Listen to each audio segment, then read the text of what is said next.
Bonjour à tous et bienvenue dans cette vidéo. Dans cette vidéo, on va parler de BTRFS en ligne de commande. On va faire un instantané, on va le restaurer, on va le supprimer, on va un peu voir la compression également. Et en petit bonus, vous verrez plus tard. Pour la présentation, je vais installer une Solus KDE en BTRFS, sachant que Solus n'intègre pas de gestionnaire BTRFS graphique. Ce sera le bon exemple pour montrer comment l'utiliser en ligne de commande. Donc je procède à l'installation, je fais les mises à jour, j'installe fiche, je le configure et c'est parti. Donc la première commande que nous allons voir, c'est pour lister ce qu'on appelle les sous-volumes. Donc pour ce faire, il faut être en administrateur. Donc vu que je suis en SAP utilisateur, je vais utiliser le sudo btrfs subvolume list /.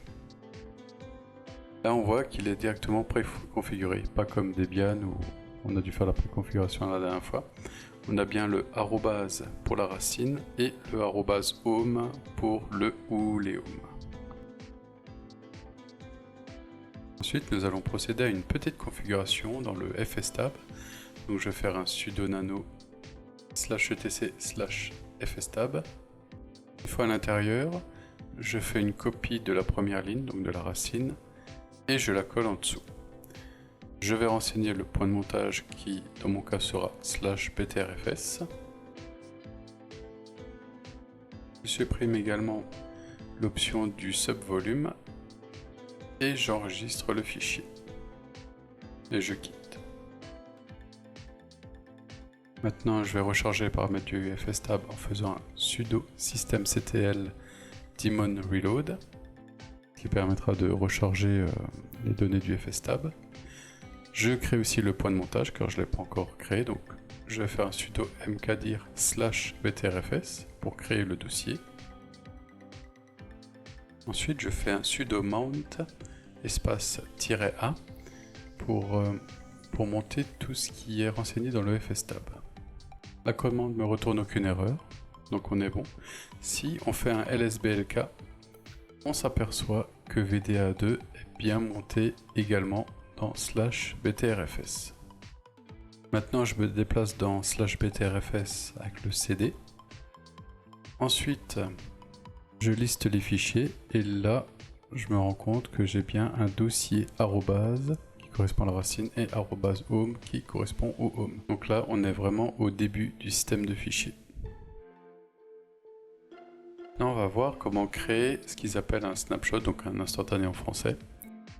Donc pour ce faire, donc là on est déjà dans /btrfs où on est au niveau des sous-volumes.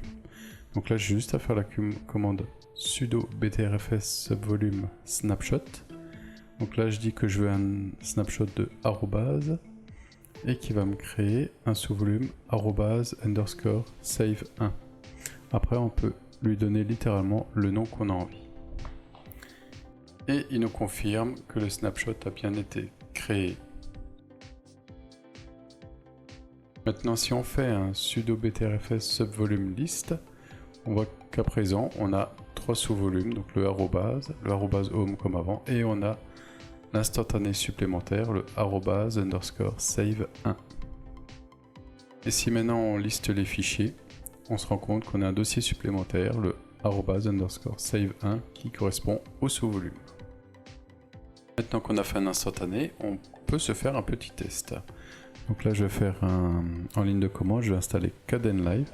Donc sous Solus, c'est sudo eopkg it pour install Kdenlive-y pour -s par défaut. Une fois que l'installation est finalisée, je lance le logiciel. Le logiciel est bien installé, il démarre, il est fonctionnel. Maintenant, on va voir comment restaurer un instantané. Donc là, on vient d'installer Kdenlive. Donc l'idée, c'est de restaurer le arrobase save 1 en tant que racine principale. Donc Kdenlive n'existera plus, car au moment de la création de l'instantané, il n'était pas présent. Donc pour ce faire, on va Donc on est toujours dans /btrfs, on va simplement utiliser la commande mv qui va nous permettre de faire un move, donc de faire un mouvement. Donc on va un sudo mv arrobase vers arrobase underscore hold par exemple. Donc là c'est vraiment pour écarter la racine actuelle. Et on va enchaîner avec un sudo mv de arrobase underscore save 1 qu'on met en lieu et place de arrobase. On enchaîne avec un petit reboot. Voilà, maintenant on a rebooté. Donc maintenant si je relance la commande sudo btrfs subvolume list /, je m'aperçois que la configuration a légèrement changé. On a le arrobase hold tout en haut qui est donc l'ancien arrobase et le arrobase actuel qui était en fin de compte l'instantané qu'on a fait auparavant. Je vais essayer maintenant de lancer Kdenlive en ligne de commande. Il me dit qu'il ne connaît pas la commande. Donc on va essayer en graphique. Il apparaît bien dans le menu, mais par contre, il me dit qu'il y a une erreur lors du lancement de Kdenlive parce qu'il n'est pas installé. On va quand même le contrôler. On va aller dans le gestionnaire de paquets de Solus. Je recherche le logiciel Kdenlive. En allant dessus, je m'aperçois qu'il me propose bien de l'installer. Donc ça signifie bien qu'il n'est pas installé. Maintenant qu'on l'a restauré, tout se passe bien. Donc là je liste les sous-volumes. Et maintenant je me dis que tout est ok. Le arrobase hold, je n'en ai plus besoin. On va voir comment le supprimer. Donc on fait ça avec la commande sudo btrfs subvolume delete. Là par contre je ne suis pas dans /btrfs actuellement, donc il faut que je lui précise le chemin. /btrfs /@hold. Et là on a la confirmation que le sous-volume a bien été supprimé. Je vais relister et il a bel et bien disparu de la liste.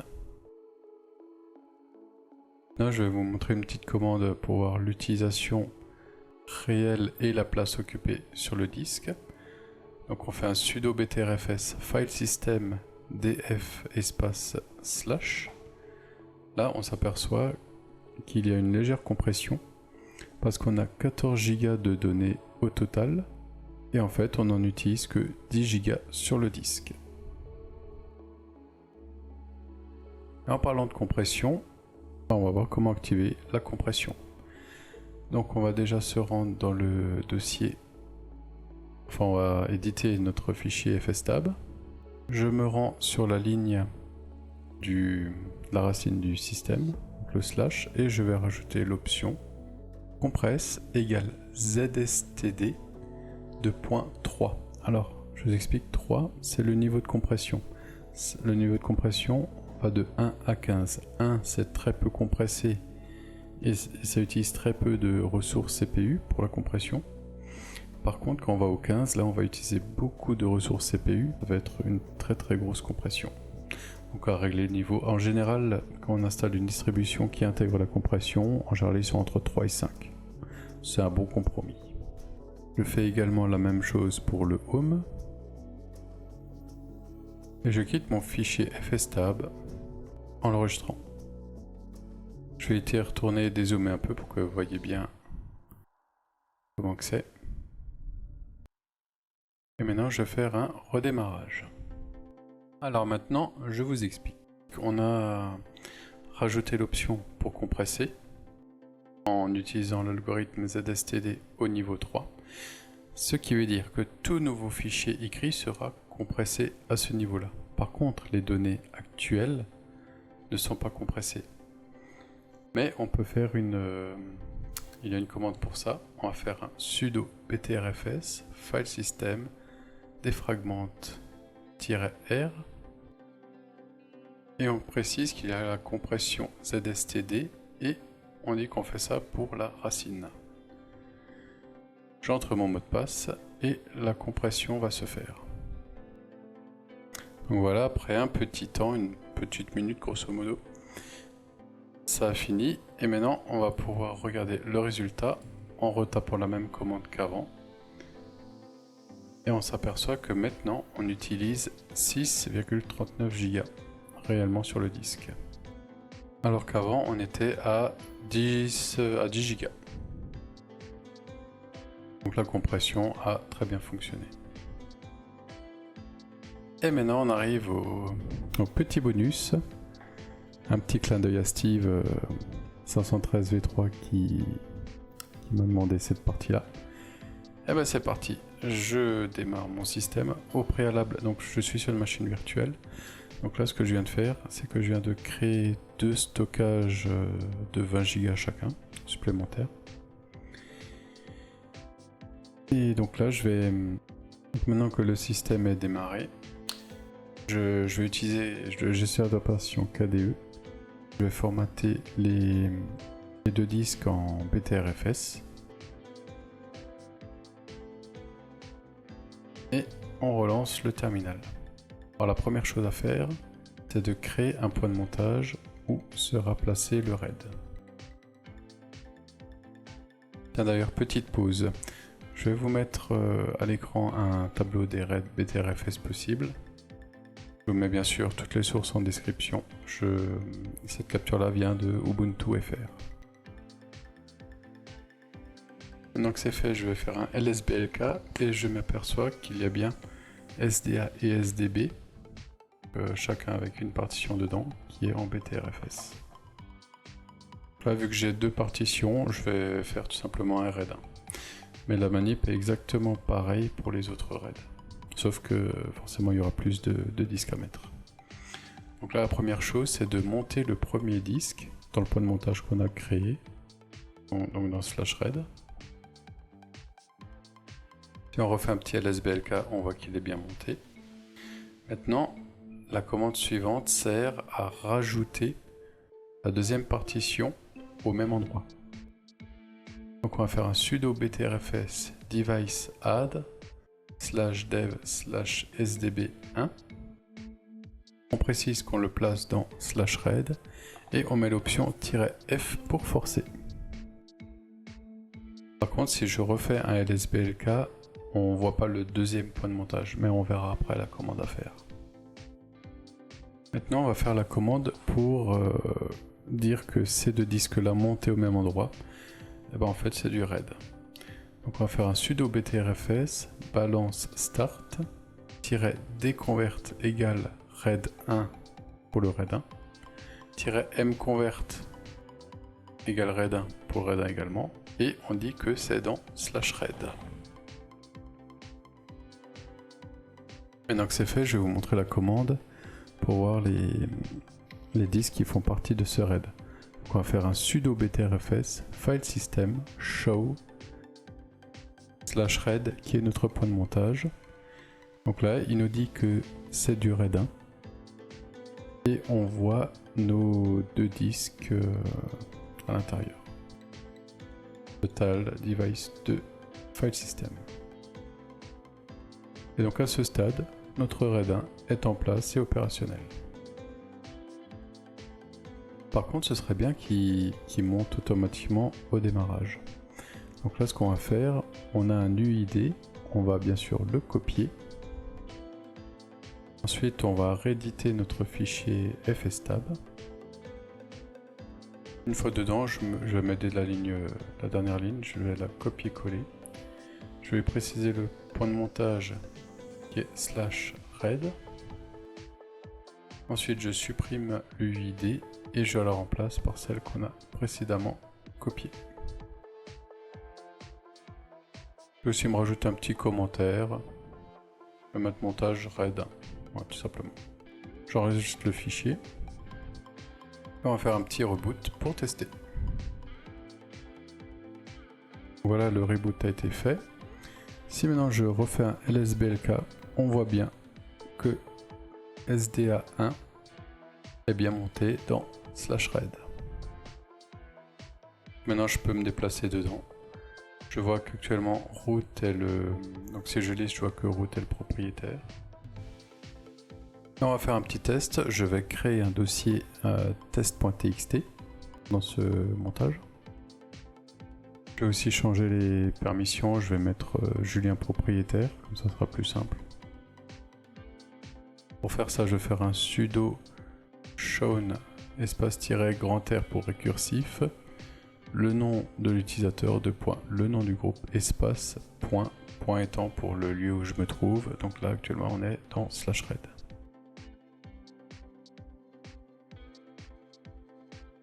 Maintenant avec Nano, je vais éditer ce fichier là. Je vais marquer un petit texte et je vais le sauvegarder. J'arrête l'ordinateur. Là on va faire un petit test. Je vais volontairement supprimer un des deux disques virtuels et je vais en recréer un. Donc le nouveau sera vierge. J'essaie de redémarrer et là je tombe sur une erreur. Ce qui est en fait normal parce qu'il veut monter le RAID dans /red et il n'est pas content parce qu'il manque un disque. Pour pallier à ça, je vais redémarrer en live. Une fois dans le live, je vais faire un lsblk pour lister les partitions. Je vais créer un dossier /solus qui me permettra de monter le disque système dessus. Ensuite, je fais un sudo mount /dev /vda2 dans /solus pour le monter. Ensuite, je vais faire un sudo nano /solus. N'oublie pas qu'il y a le sous-volume arrobase, donc arrobase /etc /fstab pour l'éditer. Une fois dedans, je vais tout simplement commenter la ligne du montage du RAID. Je sauvegarde et je quitte le fichier et je redémarre le PC sur le système.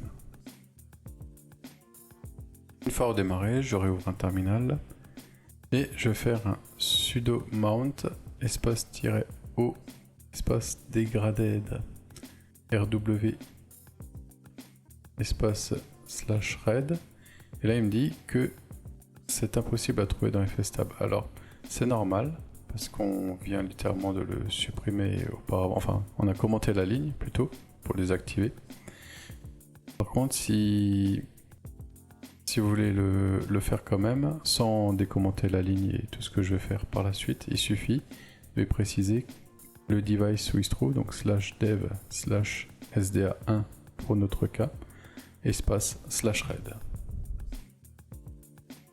Donc là du coup moi je retourne dans le fstab, je décommente la ligne, j'enregistre, je quitte, je relance la commande, sauf que là j'ai oublié de faire un systemctl daemon reload pour recharger. Donc je vais le faire pour changer la configuration fstab. Je relance la commande et donc là mon RAID est bien remonté en mode dégradé. Si maintenant je fais un btrfs file system show /red, je vois que j'ai toujours mon premier disque et je vois mon deuxième disque mais qui lui est missing, donc absent. Par contre si je vais voir dans mon RAID qui est quand même malgré ça monté, je vois que mon fichier test.txt est toujours dedans et qu'il y a toujours le contenu à l'intérieur. Là maintenant je vais retourner dans mon fstab, je vais recommenter la ligne, je vais arrêter le PC, je vais rajouter un disque vierge et je relance. Là je suis de retour sur le PC, je retourne dans le fichier fstab, je décommente la ligne à nouveau.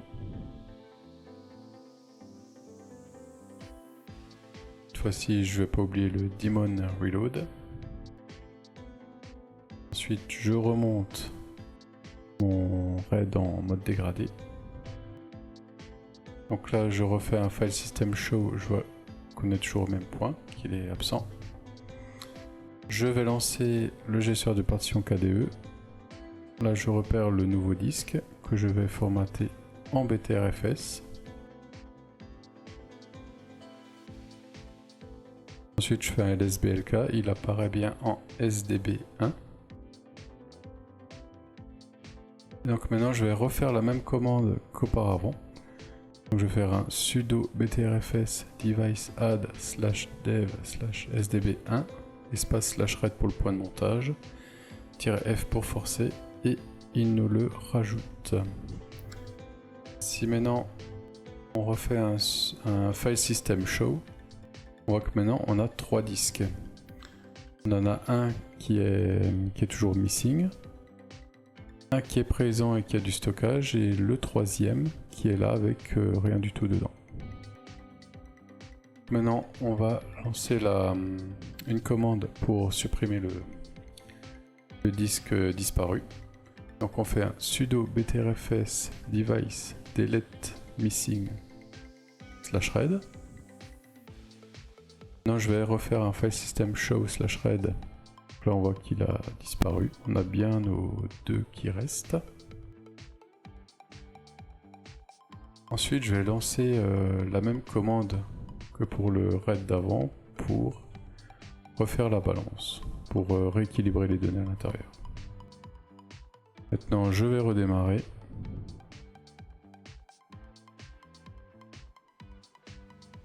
Je retourne dans mon...